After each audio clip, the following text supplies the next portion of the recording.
Welcome, ladies and gentlemen, back to another little universe mode video. This is going to be like what could have happened, like how it could have happened. I don't know how I'm going to title it yet, dang it. But ladies and gentlemen, this one's going to be King Dar, and what if he would have went to NXT in season 7? What could have happened?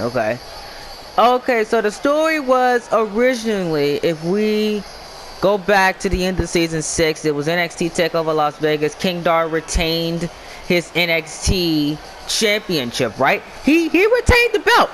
All right, he was still your reigning defending NXT champion, and he was going into season 7. Originally, he was staying in NXT. We did 2 drafts actually. Some of y'all know about this, some of y'all we don't. But the first draft, King Dar stayed in NXT. I'm going to primarily focus on NXT. What if we kept that first draft? What if everything aligned and King Dar stayed in NXT? Kenny Omega was still here. Kota Ibushi, all those guys that you currently see are still in NXT, but King Dar is there. We never got Drew McIntyre in NXT at all.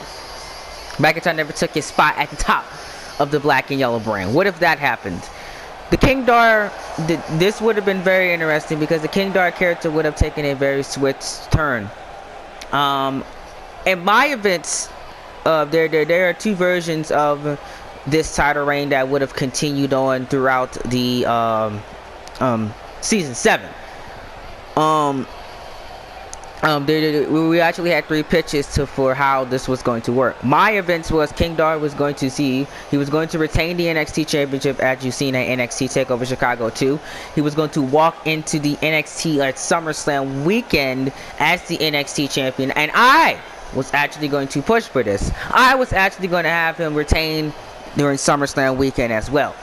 He was going to lose the championship. I can tell you guys this because it's not going to happen, because it's not going to happen now because he's not even on his brand anymore.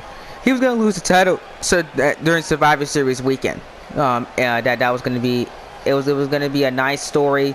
Kenny Omega was going to fight him Survivor Series weekend, because what I was going to do is I was going to have Kenny Omega scratch and claw his way to the top of NXT, especially after what happened after NXT TakeOver Las Vegas. He was going to build up to a title reign with to build up to a title match with King Dar, and that was going to happen during Survivor Series weekend, and when Kenny Omega was finally going to win the belt. Then what would have happened with King Dar is we would have done a character change. We would have got rid of the King Dar stuff, because the King Dar stuff is still as hot as ever. And I trust with NXT staff and NXT management, they would have kept it hot, even hotter, and kept it going to new levels that it was going to, in season 7. And we were going to have a really change. We were going to bring him back to his old ways, kind of. Maybe would have kept him a heel. Probably would have explored the baby face turn. You never know. But it would have been something that I would have loved to do, because you guys know how vocal I have been about King Dar should have stayed in NXT. A lot of people have been saying that. I'm gonna actually put a poll up, and in your opinion, I'm gonna put a poll up on Twitter, and I'm gonna put a poll up on the YouTube community chat. Should King Dar have stayed in NXT? Look at NXT now. Do you think that King Dar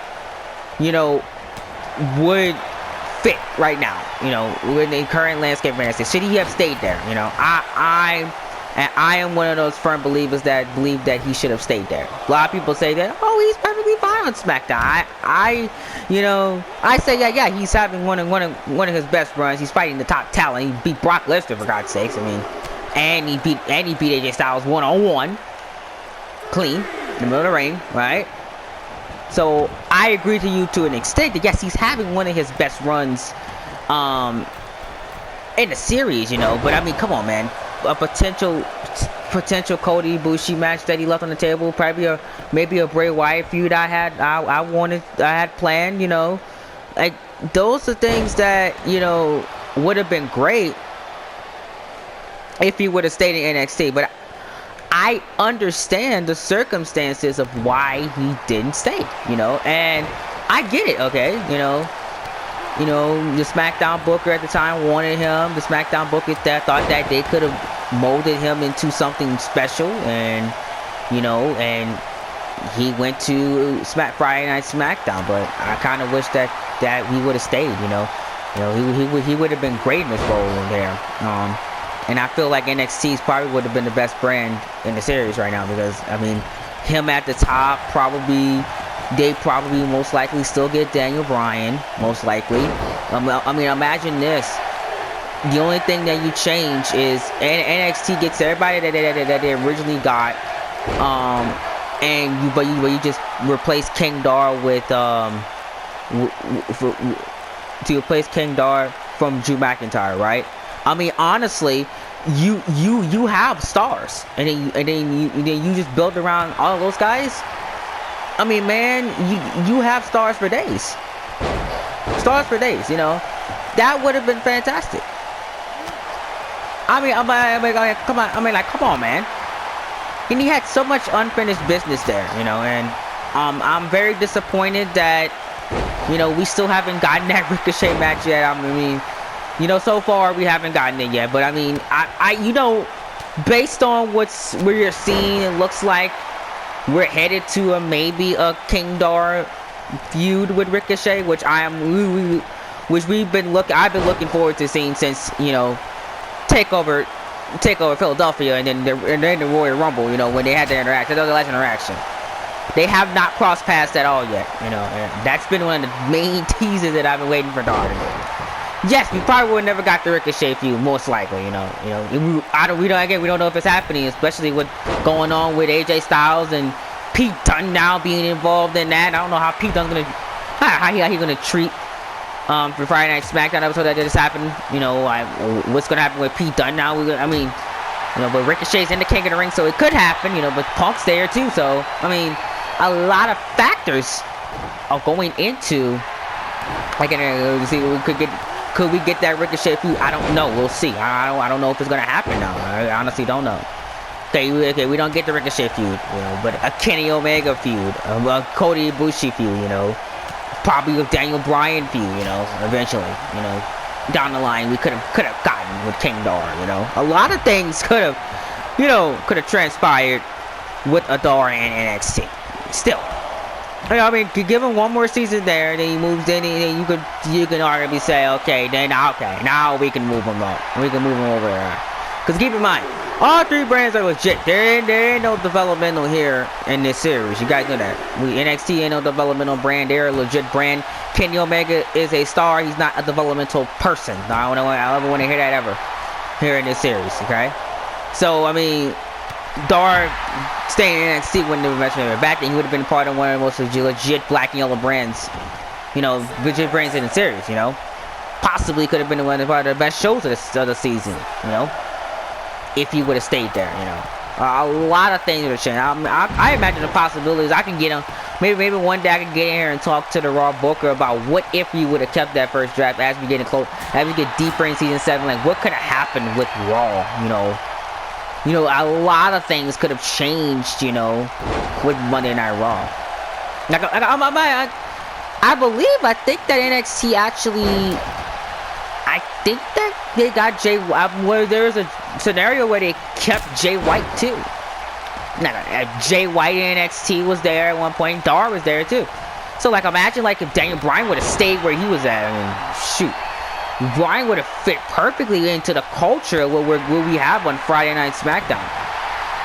You know, legit, like, freaking imagine, like, Bryan fighting for that United States title with Bryan and Rollins, and probably, you know, take Corbin out and have Bryan and Rollins at that Backlash. Bryan beats Rollins, you know. I mean, Bryan's United States champion right now.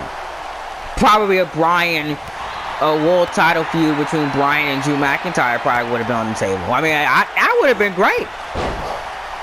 You know, because you keep in mind, McIntyre probably would have still went. I imagine that the WWE champion Adam Cole still would have went to Monday Night Raw. Because he did. No matter what draft it was, Cole went to Raw.